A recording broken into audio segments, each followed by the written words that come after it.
મહેસાણા જિલ્લાના વિસનગર તાલુકાના રાલેચણા ગામે તળાવમાં સામૂહિક રીતે માછલીઓ મરી જવાની કરુણ અને ગંભીર ઘટના સામે આવી છે. ગામના મુખ્ય તળાવમાં હજારોની સંખ્યામાં માછલીઓ મરેલી હાલતમાં જોવા મળતા ગ્રામજનોમાં ચિંતા અને રોષ વ્યાપી ગયો છે.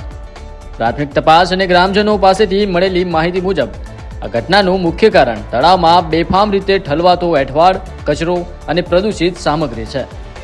રાલેચણા ગામનું તળાવ જે માત્ર પાણીનો સ્ત્રોત જ નહીં પણ જળચર જીવોનું આશ્રય સ્થાન પણ છે.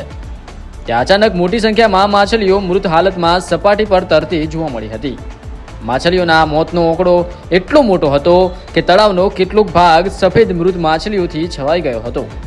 ગ્રામજનો અને સ્થાનિક પર્યાવરણ પ્રેમીઓના મતે છેલ્લા કેટલાક સમયથી તળાવની આસપાસના વિસ્તારોમાંથી કેટલાક લોકો દ્વારા બેફામ રીતે એઠવાડ વાડીમાં વધેલો ખોરાક અને અન્ય પ્રદૂષિત કચરો તળાવમાં ઠાલવવામાં આવતો હતો.